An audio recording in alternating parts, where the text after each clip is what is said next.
Hello everyone, welcome to my channel. I am Neha. आज करेंगे हम class 12 Indian economic development and topic है हमारा आज का व्हाट कॉजेस पॉवर्टी। भाई रीजंस क्या हैं पॉवर्टी के। एंड गाइस, इस चैनल पे जितनी भी वीडियोस करेंगे वो सभी एनसीईआरटी की बुक्स में से करेंगे। तो देखो क्या लिखा है बुक में। The causes of poverty lie in the institutional and social factors that mark the life of the poor. अब भाई रीज़न क्या है पॉवर्टी के, गरीबी के? कुछ इंस्टीट्यूशनल और सोशल फैक्टर्स हैं। इंस्टीट्यूशनल यानी जैसे कि गवर्नमेंट से रिलेटेड, पॉलिटिक्स से रिलेटेड हो गए, सोशल से रिलेटेड हो गए जैसे कि जेंडर वगैरह हो गया, कास्ट सिस्टम हो गया, सोसाइटी से रिलेटेड हो गए। तो ये सभी ऐसी काफ़ी प्रॉब्लम है जिनकी वजह से पॉवर्टी की प्रॉब्लम है। The poor are deprived of quality education and unable to acquire skills which fetch better incomes. अब भाई जो गरीब लोग हैं उनको अच्छी एजुकेशन नहीं मिल पाती, डिप्राइव्ड यानी उनको मिल नहीं पाती है वो चीज़, ठीक है, उससे वंचित रह जाते हैं। वो स्किल्स नहीं मिल पाती है प्रॉपर, जिसकी वजह से वो इनकम नहीं कमा पाते हैं, क्योंकि अगर पढ़े लिखे नहीं होंगे, उन्हें कुछ स्किल्स आती नहीं होगी तो कमाई कहाँ से आएगी। Also access to health care is denied to poor. Health care facilities भी नहीं मिलती है गरीब लोगों को, क्योंकि यार उनके पास इनकम नहीं होती है तो पैसा नहीं होता है कि इलाज करा ले। The main victims of caste, religious and other discriminatory practices are poor. अब मेन विक्टिम्स का मतलब है रियलिटी में जो होता है कि कौन इन सब चीज़ों से ज़्यादा परेशान होता है, कास्ट सिस्टम से, रिलीजन से, या और कोई डिस्क्रिमिनेटरी प्रैक्टिसेस यानी भेदभाव जैसे छुआछूत वाली प्रॉब्लम होती है, इनसे सबसे ज़्यादा डील कौन करता है? गरीब लोग। अब कोई अमीर आदमी है, उसकी कास्ट चाहे कितनी छोटी हो, ठीक है, सब लोग उसके साथ उठेंगे, बैठेंगे, बोलेंगे, बतलाएंगे, लेकिन अगर कोई आदमी गरीब है और उसकी कास्ट भी छोटी है तो उससे सब डिफरेंस बनाएंगे, डिस्टेंस बनाने रख जाएंगे। These can be caused as a result of, अभी इसके रीज़न क्या है?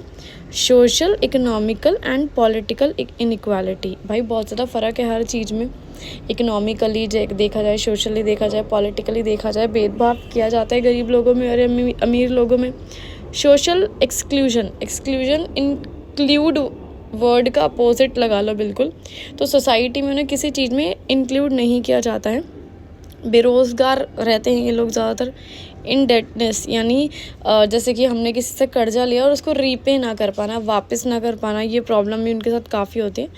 अनइक्वल डिस्ट्रीब्यूशन ऑफ वेल्थ, यानी वेल्थ से मतलब है जो कमाई होती है ना वो अनइक्वली डिस्ट्रीब्यूट है, यानी कोई आदमी तो यार करोड़ों में कमा रहा है और कोई आदमी ऐसा है जो हज़ारों में भी नहीं कमा पा रहा। तो ये डिफरेंस है बहुत ज़्यादा, इसलिए अमीर और गरीब का ये ऐसा सिस्टम बना है। Aggregate poverty is just the sum of individual poverty. Aggregate poverty क्या होती है? बहुत सारे इंडिविजुअल यानी जो इंसान है, बहुत सारे अलग अलग इंडिविजुअल की बात हो रही है, जब उन सभी गरीबों को ऐड किया जाता है तो ये एग्रीगेट टोटल पॉवर्टी यहाँ पे लोगों की निकल के आती है। Poverty is also explained by general economy wide problems such as, और पॉवर्टी जो है और एक दूसरे तरीके से भी एक्सप्लेन की गई है, इसमें कुछ प्रॉब्लम्स हमें बताई गई है क्या क्या होती हैं। लो कैपिटल फॉर्मेशन, लो कैपिटल फॉर्मेशन का यहाँ मतलब है कि जैसे कि अपने एसेट्स होते हैं, अपने टूल्स हो गए, मशीन्स हो गई, इनका कम से कम हमारे पास होना या बनना, अच्छा इंफ्रास्ट्रक्चर ना होना, डिमांड का ना होना, क्योंकि डिमांड क्यों नहीं होगी भाई? क्योंकि लोगों के पास पैसे नहीं होंगे तभी तो डिमांड नहीं होगी। अगर आपकी जेब में 1 लाख रुपए हैं तो ज़रूर आप उस पैसे को खर्चोगे, लेकिन 1 रुपया भी नहीं है तो कहाँ से खर्चोगे, कहाँ से डिमांड करोगे? Lack of social welfare nets, यानी हमारी जो गवर्नमेंट है वो सोसाइटी के लिए, वेलफेयर के लिए ज़्यादा कुछ प्रोग्राम्स या स्कीम्स ना लेके आए तो भी लोग बहुत ज़्यादा गरीब रह जाते हैं। In chapter 1 you have read about the British rule in India. Chapter 1 की बात करें, Indian economy on the eve of independence, तो यहाँ पे उस वक्त ब्रिटिश रूल था, हमने पढ़ा था चैप्टर 1 में। All the final impact of the British rule on Indian living standards is still being debated. ये बोल रहे हैं कि जो ब्रिटिश राज जब आया था इंडिया में तो उसकी वजह से हमारे देश के जो लोग थे उनके स्टैंडर्ड ऑफ लिविंग पे क्या फ़र्क पड़ा था, अभी भी इस पर डिबेट चल रही है, कुछ 100% श्योर होके नहीं कहा जाता है। British rule on Indian living standards is still being debated. There is no doubt that there was a substantial negative impact on the Indian economy. लेकिन हाँ ये बोलते हैं भाई कोई डाउट भी नहीं है, जहाँ तक सबने देखा है कि बहुत ज़्यादा नेगेटिव इम्पैक्ट पड़ा था हमारे देश की इकॉनमी पे और लोगों के स्टैंडर्ड ऑफ लिविंग पे। इकॉनमी पे क्यों फ़र्क पड़ा था? क्योंकि ब्रिटिश लोग हमें लूट रहे थे। स्टैंडर्ड ऑफ लिविंग पे क्यों फ़र्क पड़ रहा था? क्योंकि वो लोग हमें इतना ज़्यादा लूट रहे थे कि हमारे पास पैसे ही नहीं बचते थे, सब कुछ टैक्स वैक्स में ही चला जाता था, हम को 2 वक्त की रोटी भी ढंग से नहीं मिलती थी। There was substantial de-industrialization in India under the British rule. De-industrialization, जिस भी शब्द के आगे डी लग जाता है उसका मतलब उसका बिल्कुल अपोजिट हो जाता है। सो इंडस्ट्रियलाइजेशन का मतलब है ज़्यादा से ज़्यादा इंडस्ट्रीज़ का खुलना, और डी इंडस्ट्रियलाइजेशन का मतलब इंडस्ट्रीज़ बंद हो रही थी हमारे देश में जब ब्रिटिश रूल आया था।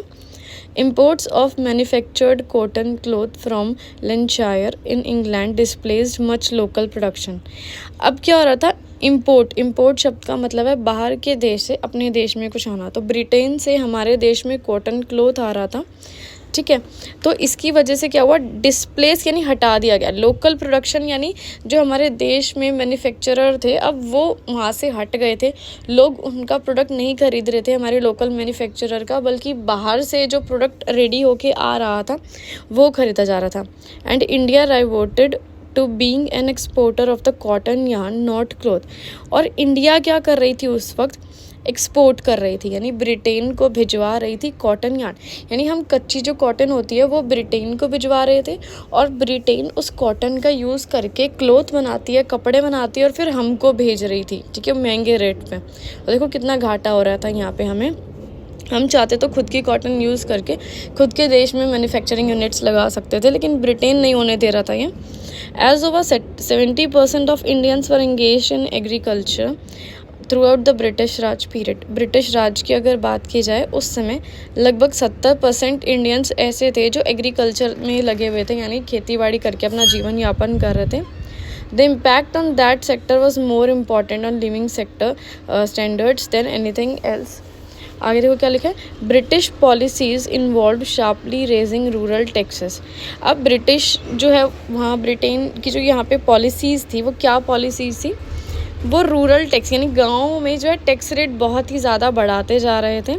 That enabled merchants and money lenders to become large land owners, जिसकी वजह से जो मर्चेंट्स थे, बड़े बड़े व्यापारी थे, और मनी लेंडर्स थे जो लोगों के पैसे जो उधार वगैरह दिया करते थे, वो और भी बड़े बड़े लैंड ओनर्स होते जा रहे थे। उनके पास ज़मीन ही ज़मीन आती जा रही थी, क्योंकि टैक्स के थ्रू वो उनके पास बहुत सारा पैसा आ रहा था। गरीब लोग अपना पैसा सारा इन अमीर लोगों को दे रहे थे, और वो लोग और ज़्यादा अमीर हुए जा रहे थे, और गरीब और ज़्यादा गरीब हुए जा रहे थे।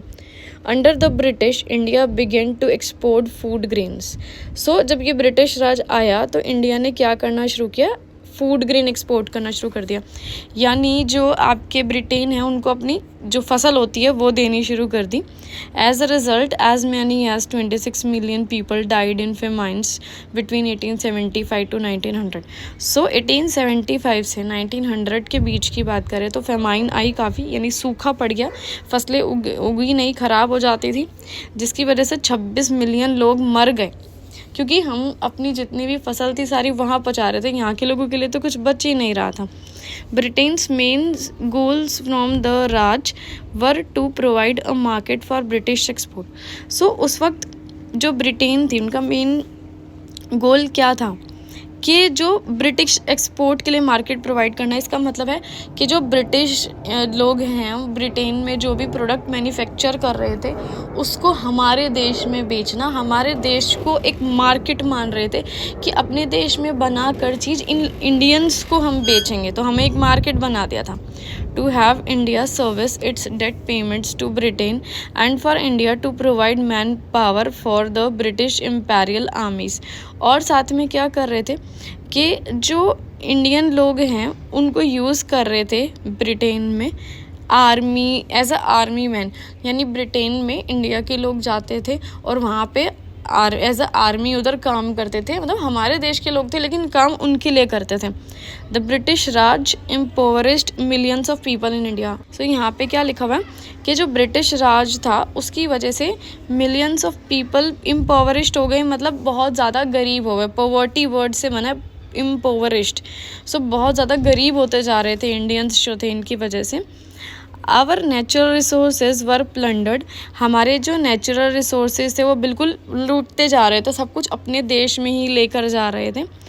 Our industries worked to produce goods at low prices for the British, और हमारी जो इंडस्ट्रीज़ थी वो किसके लिए काम कर रही थी, किसके लिए गुड्स प्रोड्यूस कर रही थी, ब्रिटिश के लोगों के लिए, और वो भी बहुत सस्ते दामों में। And our food grains were exported, और जितना भी हमारे फूड ग्रेन्स थे, फसलें थे, वो सारी एक्सपोर्ट की जा रही थी। हमारे देश की सारी फसलें किसको दी जा रही थी, जाके अपने ब्रिटेन में पहुंचा रहे थे। Many died due to famine and hunger, बहुत सारे लोग मर गए उस वक्त फेमाइन की वजह से, ठीक है, सूखा पड़ गया, लोग भुखमरी से, हंगर मतलब भुखमरी से मर गए। In 1857 to 58 anger at the overthrow of many local leaders, so 1857-58 में क्या हुआ, बहुत सारे जो लोकल लीडर्स थे उनको ओवरथ्रो यानी बिल्कुल हटा दिया गया, ठीक है, हमारे देश के जो बड़े बड़े लीडर्स वगैरह थे। Extremely high taxes imposed on peasants, यानी किसानों पे बहुत ज़्यादा हाई टैक्स लगा दिया गया। And other resentments boiled over in a revolt against British rule by the sipahis, और भी ज़्यादा भेदभाव काफ़ी ज़्यादा किया जा रहा था, जिसकी वजह से एक रिवोल्ट का रूप ले लिया था। भाई लड़ाई झगड़े आगे बढ़ते ही चले गए, इंडियंस भी जो है इस चीज़ के अगेंस्ट होने लगे, आवाज़ उठाने लगे इंडियंस। आगे देखो क्या लिखा है, आगे पढ़ते हैं। Even today agriculture is the principal means of livelihood, अगर हम आज भी देखें तो हमारे देश में एग्रीकल्चर जो है मीन्स ऑफ लाइवलीहुड, यानी इसके थ्रू लोग अपना जीवन यापन करते हैं, पैसे कमाते हैं। Land is the primary asset of rural people, rural यानी गाँव के जो लोग हैं उनके लिए लैंड बहुत बड़ी एसेट होती है। भाई आपको पता है गाँव के लोगों के पास बड़ी बड़ी खेत और किले वगैरह होते हैं।